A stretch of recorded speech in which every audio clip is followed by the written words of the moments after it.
Dear student, पिछले भाग में हमने मिश्रण को पृथक करने के कुछ मेथड्स के बारे में पढ़ा। आज हम कुछ और अन्य मेथड्स के बारे में पढ़ेंगे। जैसे पहला है आज का क्रोमेटोग्राफी।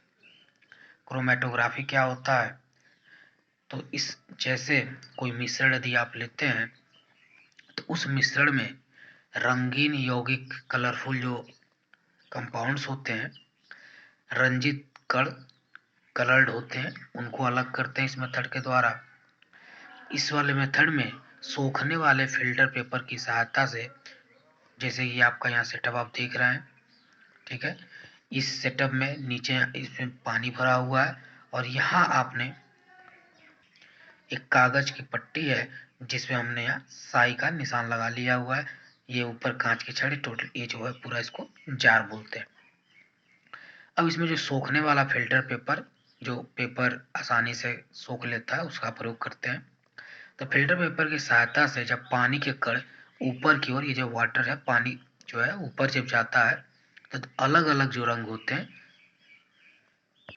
क्रोमेटोग्राफी पेपर द्वारा दोनों अलग अलग हो जाते हैं, क्योंकि दोनों रंग जो है अलग अलग गति से सोख लिए जाते हैं।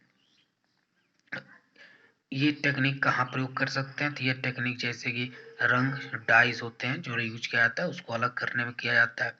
क्लोरोफिल से पिगमेंट को अलग करने में किया जाता है। किसी ब्लड सैंपल जब हम यूज करते हैं तो उस ब्लड सैंपल में जो क्वांटिटी ऑफ जो ड्रग्स होती है उसको क्लेरिफाई करने के लिए किया जाता है। नेक्स्ट है क्रिस्टलाइजेशन मेथड।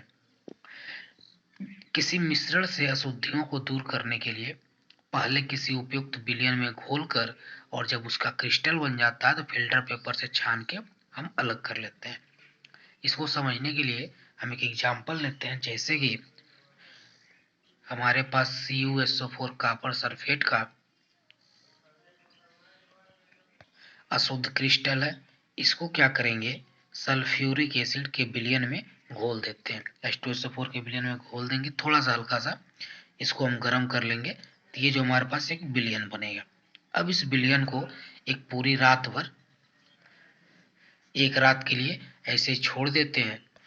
उसके बाद अगले दिन फिल्टर पेपर के द्वारा जब हम इसको छान लेते हैं तो हमको यही जो अशुद्ध क्रिस्टल रहता है यह शुद्ध क्रिस्टल में कन्वर्ट हो जाता है। जो अशुद्धियां होती हैं इसकी, वो इस H2SO4 के विलयन में घुल जाती हैं।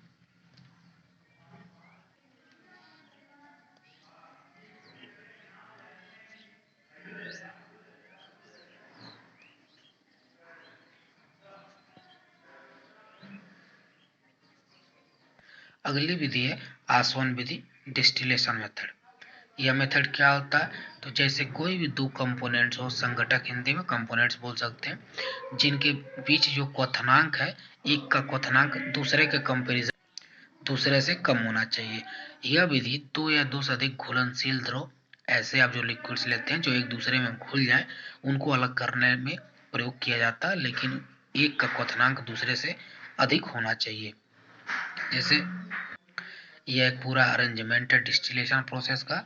इसमें हम एक डिस्टिलेशन फ्लास्क लेते हैं जिसमें एक थर्मामीटर लगा होता है और एक कलम के द्वारा इसको स्टैंड किया गया है। नीचे एक बर्नर लगा हुआ है और यहाँ से एक कंडेंसर बोलते हैं, कंडेंसर वाटर, इसमें जल संग्रहण का है, सेटलमेंट है। यहाँ से वाटर जो है निकलता है और यहाँ एक हमने एक दूसरा बीकर लिया हुआ, जहाँ जो इसे शुद्ध होगा वो यहाँ, या फिर यूँ कर लीजिए जो मिक्सचर से जो द्रव अलग होगा वो यहाँ स्टोर हो जाएगा। अब प्रोसेस की बात करते हैं, एक एग्जांपल लेते हुए कैसे ये प्रोसेस फॉलो होता है। जैसे कि जब फ्लास्क में हमने यहाँ दो घुलनशील द्रव, जैसे कि एग्जांपल एसीटोन प्लस पानी, एसीटोन और पानी आपस में घुले रहते हैं। इन दोनों में क्लियर कर ले पहले कि एसीटोन का क्वथनांक कम होता है। अब जिसका क्वथनांक कम होगा वो पहले ही उबलना शुरू हो जाएगा। तो जैसे हम बर्नर से गर्म करते हैं, एसीटोन गर्म होकर ट्यूब में चला जाता है। यहाँ से गर्म होगा, यह टेम्परेचर लगाया हुआ हमने थर्मामीटर, इससे मेजरमेंट कर लेंगे। जैसे ही ऊपर जाएगा तो यहाँ कंडेंसर, ये जो आपका जल संग्रहण वाला जो पार्ट है, यहाँ यह वाष्प से यह वापस लिक्विड में बदल जाएगा और जहाँ फिर द्रव बनकर बीकर में एकत्र रहता है। यहाँ हमने बीकर लगाया हुआ है, ये यहाँ, यानी यहाँ जो हमारा मिक्सअप था, यहाँ से एसीटोन पहले द्रवित होकर के, पहले तो वाष्प बनेगा और यहाँ कंडेंसर में आकर द्रवित हो जाएगा और यहाँ के अलग हो जाती है। यहाँ हो गया आपका एसीटोन और यहाँ रह गया पानी, क्योंकि पानी का क्वथनांक ज़्यादा है, क्योंकि यहाँ पहले क्लियर हो गया है। तो ये थोड़ी देर बाद ये वाष्प में कन्वर्ट होगा, जब तक कन्वर्ट होगा उससे पहले एसीटोन हमारा अलग हो जाएगा, और इस प्रकार दो घुलनशील द्रव को अलग किया जा सकता है आसवन विधि के द्वारा। इस विधि में एक ध्यान देने वाली बात यह है कि यदि ऐसे दो संघटक, जैसे कि दो संघटकों से ज्यादा संघटक हो, जैसा अभी हमने जो एग्जाम्पल दिया इसमें सिर्फ दो ही थे, जैसे एसीटोन और पानी, तो क्या होता है एक ही द्रव में उपस्थित हो, यानी एक बात वही है कि दो से ज्यादा हो जिनका क्वथनांक भिन्न भिन्न होता है, तब प्रभाजी आसवन विधि का प्रयोग करते हैं। यानी यह सिर्फ उसी विधि ऐसे तभी प्रयोग कर सकते हैं जब सिर्फ दो तरह के लिक्विड हो और दोनों एक दूसरे में घुलनशील हो, और किसी एक का दूसरे के अपेक्षा जो क्वथनांक है वो कम होना चाहिए। यदि दो से अधिक हो, उनका क्वथनांक अलग अलग हो, तो ऐसे कंडीशन में हम एक अलग विधि जिसका नाम है प्रभाजी आसवन विधि, फ्रैक्शनल डिस्टिलेशन का प्रयोग करते हैं।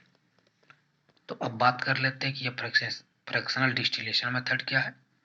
तो लगभग सिमिलर सेटलमेंट उसका ऐसे ही है। ये हमारे पास एक आसवन फ्लास्क है, इसके ऊपर एक प्रभाजी स्तंभ लगाते हैं और इसी कारण से इसका नाम प्रभाजी आसवन हो जाता है। एक कलम के द्वारा स्टैंड लगा करके इसको खड़ा किया गया है, नीचे बर्नर है और यहाँ एक वाटर कंडेंसर है जहाँ से ये वाष्प को वापस लिक्विड में कन्वर्ट कर लेगा और यहाँ के अनदर कंटेनर में इसको एकत्र कर लिया जाएगा। मेथड क्या है, इसी साधारण प्रभाजी स्तंभ में एक नली होती है, यहाँ अरेंजमेंट देख सकते हैं, जो शीशे के गुटकों से भरी होती है। इसमें छोटे छोटे पार्टिकल शीशे के गुटके भरे गए हैं। ये वाष्प को ठंडा व संघनित करने के लिए सतह प्रदान करते हैं, यानी जो ये वाष्प में यहाँ से कन्वर्ट होता है उसको आसानी से द्रव में कन्वर्ट कर देते हैं।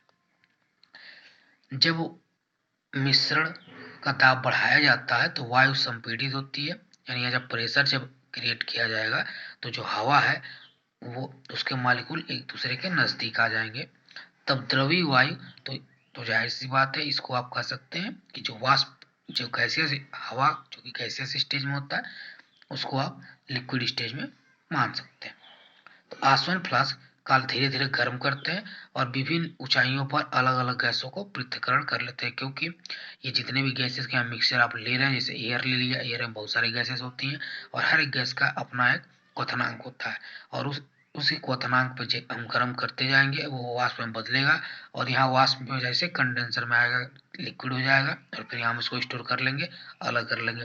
फिर कोई दूसरी गैस जिसका क्वथनांक कुछ और है, क्योंकि ये हमने पहले ही क्लियर कर लिया है कि यहाँ मिक्सचर दो से अधिक हो सकता है लेकिन सबके क्वथनांक अलग अलग होने चाहिए, जैसे कि आपका उदाहरण हो गया हवा हो गया, एयर, पेट्रोलियम हो गया। तो ऐसे के लिए हम प्रभाजी आसवन विधि का प्रयोग करते हैं।